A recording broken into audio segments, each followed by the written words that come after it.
Hey, how's it going? This is my journal number 4, I believe. This is for CI 227 class on September 19th. That was last week. Now I'm recording this a little bit later. We went through what Professor Bolin would describe as a lot of theoretical meat, if you will, for some of the projects coming up. Obviously technology related, but we went over Rogers' theory of innovation, diffusion of innovations, and then the specific document we really looked into was the detailed review of Rogers' diffusion of innovation theory and educational technology related studies based on Rogers' theory. So that was a very in-depth document, and I have it right here in front of me a little bit, just some of the 4 main elements of diffusion of innovations. And it really started to make sense. Like, you know, a lot of the terms we talked about the last 3 weeks were really broad. How systematically did technology play a role in our lives? And there has to be some sort of pattern, right? Some sort of progression or cyclical nature to how we infuse technology, or if it's successful or not. So 4 main elements of his theory I just want to lay out here on video are innovation, communication channels, we have time, and the social system. And then within each of those elements obviously are integral factors we want to get into. He has a progression chart on here that goes from within communication channels, knowledge of the product, persuasion, and then these are all done by, they call it change agents, is what we talked about.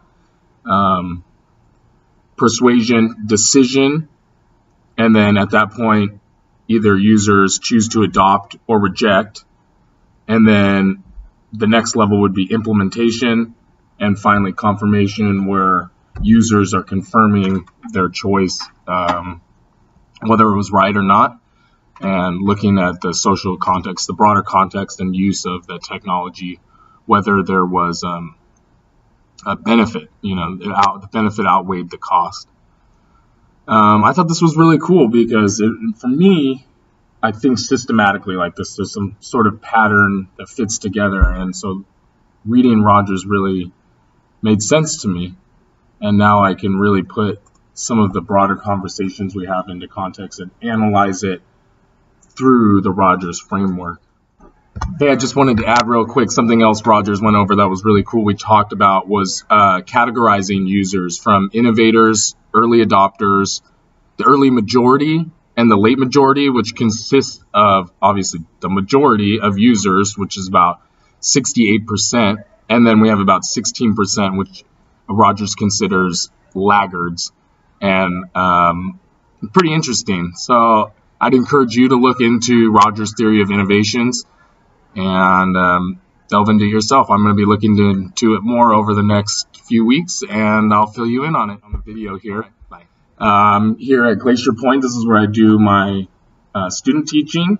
It's an 8th grade history class. And we do use technology, but I've been thinking a lot, especially since taking this class, how I can integrate technology, make it more hands-on here in class, and really take the understanding of the themes in history, broadly world and specifically U.S., and show them through the lens of technology and help, like I said, create the more conceptual and relational understanding to the topic using that. So yeah, each week my perception of the use of technology in education seems to change a little bit. I seem to be becoming a little more liberal with the thought of using it. So we'll see where things go and what happens and how I see with my experience in student teaching how it all works. But I mean, there's ways I can use it and control it, and I think they can be really beneficial. So again, we went over Rogers last week, and I'm excited to continue to use his theories to delve deeper into the topic. Anyway, it's good to see you here at school, and I'll see you at class this next week. Bye.